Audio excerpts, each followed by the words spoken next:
ሰላም ሰላም እንዴት ናችሁ? እንኳን በሰላም መጣችሁ። ዛሬም በአዲስ ቪዲዮ ተመልሻለሁ። የዛሬው ቪዲዮ የሚሆነው የአሳ አሰራር ነው። እንዴት አድርጌ በኦቨን እንደሰራሁት የሚያሳይ ቪዲዮ ነው። አብራችሁን ቆዩ። እንግዲህ አሁን ወደ አሰራሩ ሲሄድ 2 ቴላፒያ ፊሽ ነው የተጠቀምኩትኝ።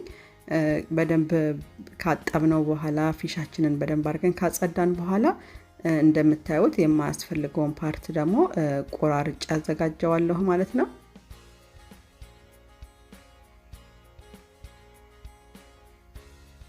እንግዲህ እንደዚህ እንደምታዩት በደንብ ከቆራረጥነው በኋላ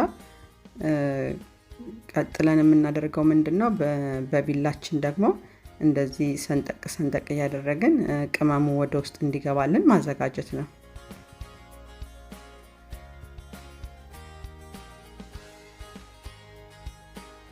እንደዚህ እንደምታዩት በምትፈልጉት ቅርጽ ከቆራረጣችሁ በኋላ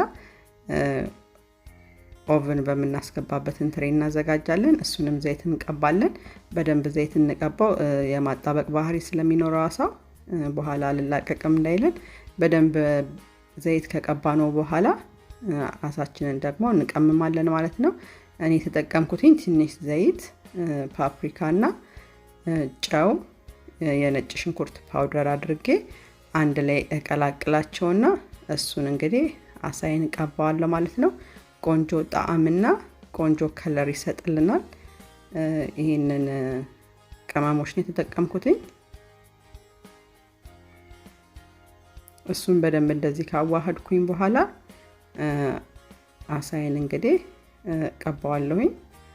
በደንብ አድርገን እንቀባዋለን። ዙሪያውን ከስርም ከላይም አድርገን በደንብ እንቀባዋለን።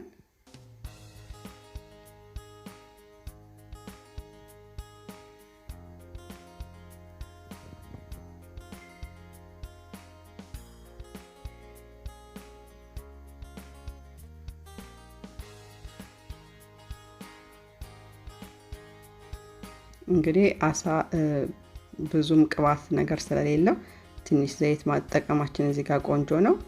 ፓፕሪካው ደግሞ ቆንጆ ከለር ይሰጥልናል ለአሳችን። ሌላ እንግዲህ ብዙ አሳ የራሱ ጣዕም ስላለው ብዙ ቅመም የማይፈልግም፣ ግን ለአይን ሲታይ ቆንጆ ከለር ያለው ሲሆን ደስ ስለሚለው እንደዚህ አድርገን በሁለቱም ሳይድ በደንብ ቀብተን ኦቨን እናስገባለን ማለት ነው። እዚህ ጋር ኦቨናችንን በ450 ዲግሪ ኦን እናደርጋለን። ቀብተን ከጨረሰን በኋላ በአንዱ ሳይድ 15 ደቂቃ በሌላኛው ሳይድ ደግሞ 15 ደቂቃ እንዲበስል እናደርጋለን። ግን ኦቨናችን በደንብ የጋለ ቢሆን ጥሩ ነው። 450 ላይ አድርገን 15 ደቂቃ ብናደርግበት ቆንጆ ነው እና እንደምታዩት ሎሚም ደግሞ እንደዚህ አድርጌ ኦቨን አስገባዋለሁ ማለት ነው። እንግዲህ እስከዛ ድረስ ሳላድ አዘጋጃለሁኝ። ሳላድ ቲማቲም እና ቃሪያ ነው እዚህ ጋር አዘጋጀሁት። ከዛ ድሬሲንጉን አደርግበትና ቀላቅለን እናዘጋጀዋለን። እስከዛ ድረስ አሳችን እንግዲህ ይበስልልናል ማለት ነው። እሱን ቀላቅዬ እንደዛ ከጨረስኩኝ በኋላ ይኸው አሳዬ በስሎልኛል። ቆንጆ ሆኖ ነው የበሰለው። 15 ደቂቃ ለ30 ደቂቃ አብስየዋለሁ ማለት ነው። ከዛ በቃ ሳላዳችንን ከጎን አድርገን መመገብ ነው የሚቀረን። እንግዲህ አሳ ስንመገብ ያው ሎሚ የማይቀር ነው። ሎሚያችንን አድርገን ቆንጆ ምሳ ወይም ደግሞ እራት ይሆንልናል። ከዛ እንግዲህ እንደዚህ ሎሚን አደርግና እቀምሳለሁኝ ማለት ነው።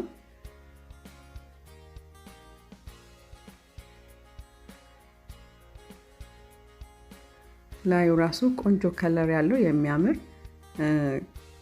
አሳን ይሆነልኝ። ጣዕሙም ደግሞ ቆንጆ ነው፣ በጣም የሚጣፍጥ ነበረ። ሳላዳችንንም እንደዛ አድርገን እንመገባለን። በአጭር ሰዓት ውስጥ ቶሎ ጊዜ የማይፈልግም፣ ቶሎ አብስለን ልንጠቀመው የምንችለው የምግብ አይነት ነው። ቆንጆ ነው። ለጤናም ደግሞ በጣም ተመራጭ ነው። እንግዲህ እናንተም እንደዚህ አድርጋችሁ እንድትመገቡ ጋብዛችኋለሁኝ። የዛሬው ቪዲዮዬ ይሄንን ይመስላል። ከወደዳችሁት ላይክ ማድረግ አትርሱ። አዲስ ከሆናችሁ ሰብስክራይብ በማድረግ ቤተሰብ ይሁኑ። በቀጣይ ቪዲዮ እስከምንገናኝ ባይ